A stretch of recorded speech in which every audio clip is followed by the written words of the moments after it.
we're going to go over a baseline out of bounds, OB under, BLOB, whatever you call it. Our name for this is Clemson for two reasons. I stole it from Clemson when Rick Barnes was there in the late 90s, took them to a top 5 ranking, and the C for cross screen. Our best shooter is going to take the ball out of bounds. We're going to say that's the 2. Not a lot of room right there. Our best, meanest, toughest post is going to be on the ball side. Let's just say that's the 5. But it could be the 4, the 3, or anybody. We're going to have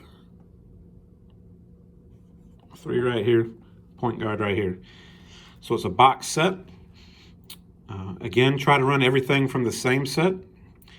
Also run the same plays from multiple sets. So we would also run this, we would call it Clemson flat, and we would just put the 1 in the corner, the 3 in this corner.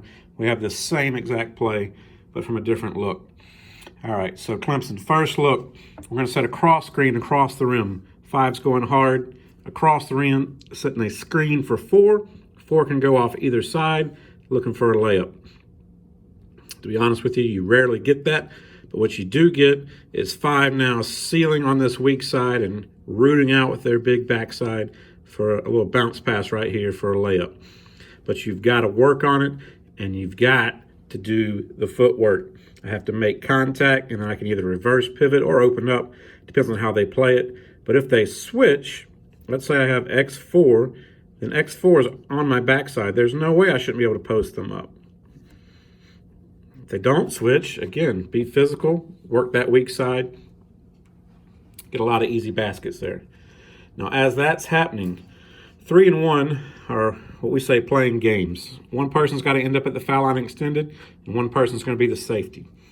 3's going to stay at the elbow, set a screen. 1 now has a choice. They can come off to the foul line extended, or they can come and just pop back to be our safety. If they pop back, obviously 3 then becomes the foul line player on the foul line extended. If they cut to the corner, then the 3 would become the safety. And it doesn't matter. Sometimes you kick the ball out of bounds, you got to run the play again. We can mix it up. Also, all right, so again, we have the first layup option, second layup option, and then we're going to get the ball in. Once we get the ball in, we're going to reverse it out to the top, and we're going to get into a single-double action. A lot of teams call that a floppy action. We also called it quick. And so let me show you what that would look like. So let's say the 2 can't get it to the post, so they throw it to the 3 or the 1 over here. They reverse it to this player coming back. All right. And so now what I've ended up with, one thing I forgot to say, that 4, when they cut across, if they don't have the layup, they continue out to open up.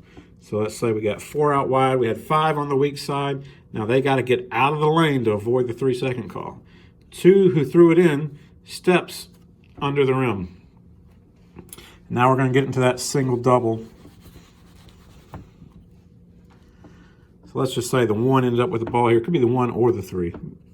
We have the 3 here. We're going to set a staggered double screen here. We're going to try and put usually the smaller player inside the bigger player.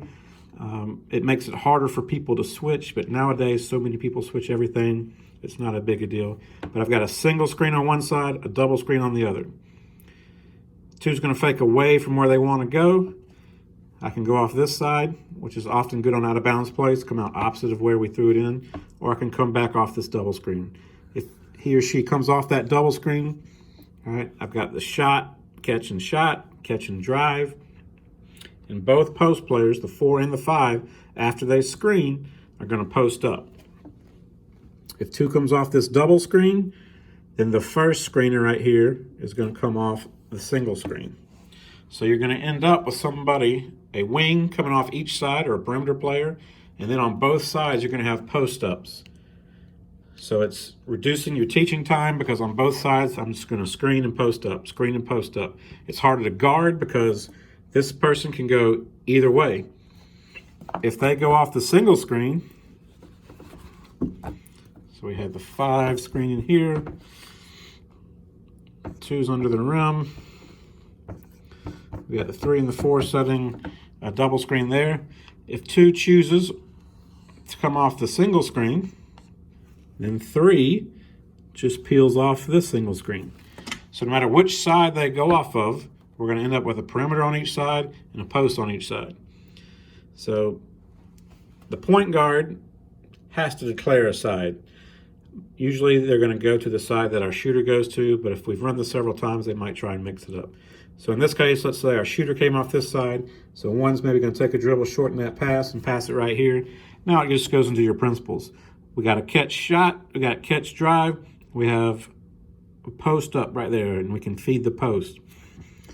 One, after they pass, has got to do something. It depends on your principles. Some people allow a strong side cut. In this case, because I'm trying to work the post, I would prefer to have them cut to the opposite corner. So let's say one cuts to the opposite corner. Now I have 4. Again, depends on what kind of offense you're running. Do you want to have 4 after they screen and post? Are they going to flash high? And now I've got this triangle right here, and we're working a high-low. Again, what fits your philosophy? But the main point is we had an out-of-bounds play. We automatically flowed into something that could go to either side, and it works against man or zone. So again, we're reducing teaching time. So how does it work against zone? Let's say they're in a 2-3. Okay, again, toughest post on the ball side. 3 now is going to screen the outside person. That should be open. And now here's the key. 5 is just going to change the angle of their screen and screen right there.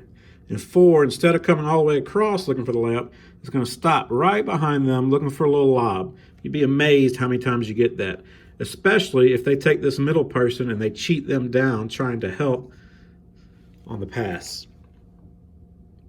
Once it's thrown in, if we don't have the layup, all right, we have our safety.